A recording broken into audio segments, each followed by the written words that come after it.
So madami tayong balita ngayon sa Gilas Pilipinas, may good news at bad news. So unahin ko na ang hindi magandang balita.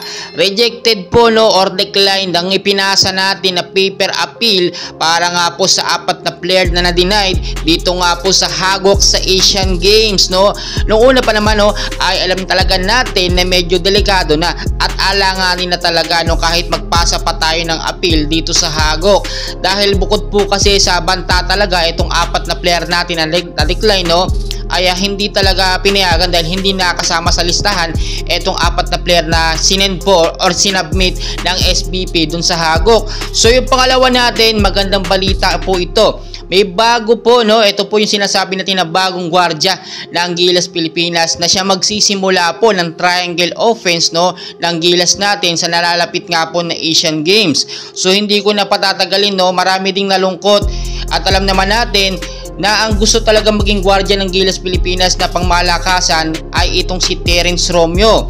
Pero dahil nga po sa kadahilanang hindi siya nakasama sa listahan, na-decline siya or na-denied at hindi nakasama sa final 12 ng Gilas para maglaro nga po sa Asian Games. Pero kahit wala sana siya, sana makapunta na lang bilang suporta. So hindi ko na patatagalin ang sinasabi ko po, ang tinutukoy ko na gwardiya nga po na posibleng makabuo or magbubuo ng triangle offense sa Gilas Pilipinas, walang iba kundi si Kevin Alas. So marami nagsasabi Terence Romeo na naging Kevin Alas pa, pero hindi natin pwedeng maliitin itong si Kevin Alas dahil marami na po itong napatunayan.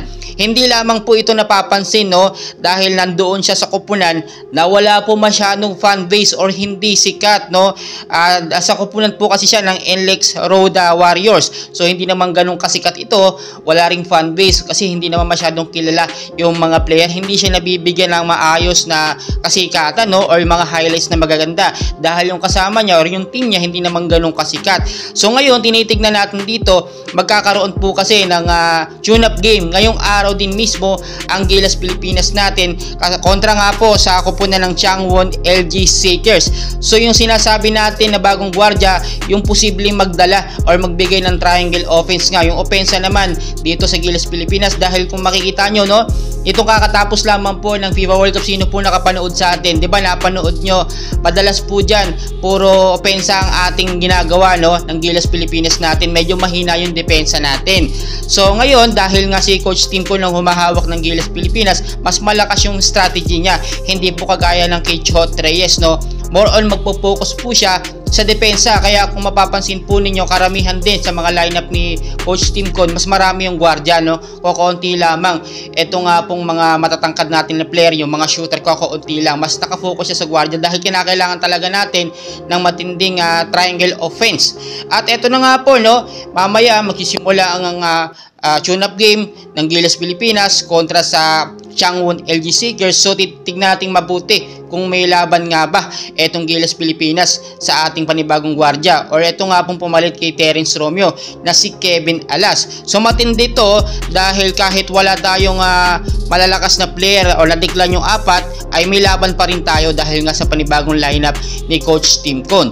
So wag nating maliitin itong si Kevin Alas dahil doon pa lang sisikat. Ngayon pa lang siya makikilala ng gusto dito nga po sa Gilas Pilipinas. Siyempre International Asian Games ang pinaglalabanan dito. So ngayon po makikita nyo kahit na-decline tayo ng hagok dahil alam nyo naman mahigpit talaga ang Asian Games. Kailangan on time ka mag-submit dyan ng mga listahan ng mga player na gusto mo maglaro. Marami din nagtatanong sa atin bakit daw yung iba hindi nakasama. Kung matatandaan po ninyo, nakasama talaga sila noon. Ang hindi lang talaga isinama yung mga priority request nitong si Coach Tim Con para sa SBP tulad na Terence Romeo, si Calvin Abueva na which is alam naman natin na dapat na isama pa noon. Ang SBP po talaga ang pinaka-main na may pagkakamali dito kaya hindi nakasama yung mga requested player po ni Coach Tim Con. So napakadami nating dapat abangan dahil mabigat talaga yung magiging tune-up game. Yung tune-up game po ng LG Shakers natin, nagkaroon na sila ng unang tune-up game, no, sa kupunan na po ng UP. At ang naging score po doon, tinalo sila ng UP, no, sa score 4 na 88 to 85. 88 po ang UP, ang Changwon LG Shakers naman ay 85. So kung lalabanan ng LG Shakers ang Gilas Pilipinas, diyan natin masusubukan kung may laban nga ba. Kasi kung yung magiging lineup o yung lineup dati sa FIBA World Cup, very obvious na talagang mananalo tayo sa tune-up game dahil may JC tayo. So kahit walang JC, yung bagong lineup po ngayon ni Coach Tim Con para si Asian Games, nandiyan naman si Justin Brawley. So yung mga bagong first 5, yung bagong final 12 na isineta po, yung plan B ni Coach Tim Con, mas malakas na po, no, kumpara nung nakaraang plan A niya na kasama yung 4 na player na na-decline. So patuloy ko kayong i-update, and please suporta lamang po sa ating channel, no, for more